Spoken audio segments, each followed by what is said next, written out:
വേണ്ട പ്രേമേട്ട, കുഞ്ഞിനെ തിരികെ കൊടുത്തിട്ട് വരാം. ഈ മഴയത്ത് രാത്രിയോടെ കുഞ്ഞിനെ ഉപേക്ഷിച്ച ചിലപ്പോൾ അത് ജീവിക്കില്ല. ഈ രാവ് താണ്ടില്ല. ശോഭന കരഞ്ഞുകൊണ്ട് പറഞ്ഞു. നീ പറയുന്ന കേൾക്ക്. ആ കുഞ്ഞല്ലെങ്കിലും ചാവാനുള്ള. വാ, നമുക്ക് നമ്മുടെ ജീവൻ രക്ഷിക്കാം. പറഞ്ഞു മടുത്ത പോലെ പ്രേമൻ ശോഭനയെ കാക്കാതെ ഓടി. യാതൊരു ദാക്ഷിണ്യം കൂടാതെ ആ പിഞ്ചു കുഞ്ഞിനെ കാവിൽ ഉപേക്ഷിച്ച് ശോഭന അയാൾക്ക് പുറകെ ഓടി. തുളസി ഈ സമയം പടിപ്പുര വഴി ശോഭനയുടെ വീട് ലക്ഷ്യമാക്കി ഓടി.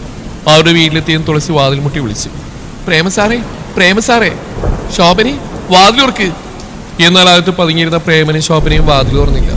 ഇരുളിൽ അവർ പതുങ്ങിയിരുന്നു. ശോഭനെ, നമുക്ക് കുറച്ച് ദിവസത്തേക്ക് മാറി നിൽക്കാം. ഞാൻ കവലിൽ പോയി എന്തെങ്കിലും കാറുമായിട്ട് വരാം. ആവശ്യമുള്ളതിനടുത്ത് നീ റെഡിയായി നിൽക്കണം. മുഖത്തേക്ക് വീഴുന്ന മഴയിൽ ആ പിഞ്ച് ജീവൻ തണുത്ത് വിറച്ചു. ഒന്ന് കരയാൻ പോലും കഴിയാതെ ആ ഉയിർ ഭൂമിയിൽ നിന്ന് എന്നേക്കുമായി യാത്രയാകാൻ ഒരുങ്ങവേ രണ്ട് കൈകൾ ആ കുഞ്ഞു ജീവനെ വാരിയെടുത്ത് നെഞ്ചോട് ചേർത്തു. അഴിഞ്ഞുലഞ്ഞ മുടിയും നിലം തൊട്ടവൾക്ക് പുറകെ എഴിയുന്ന വെളുത്ത ധാവണിയും അവളുടെ കറുത്ത് നിറമങ്ങിയ പാദസരത്തിന്റെ കിലുക്കവും ആ പെരുമഴക്കൊപ്പം ഒരു താളത്തിൽ അങ്ങനെ ലയിച്ചു. ഭദ്രയും നോക്കി. അവളുടെ ചൂടിലേക്ക് ആ കുഞ്ഞിനെ കിടത്തിയ ശേഷം പൊട്ടിവികൃതമായ നഖങ്ങളോടുകൂടിയ കയ്യാൽ അവൾ ആ കുരുന്നിന്റെ നെറുകയിൽ തലോടി. ഓടിക്കുന്ന ചകത്തേക്കര തുളസി കാണുന്നത് നാലുകെട്ടിന്റെ വാതിൽ കടന്ന് ഉള്ളിലേക്ക് നടന്നു പറയുന്ന വെളുത്ത നിഴലാണ്.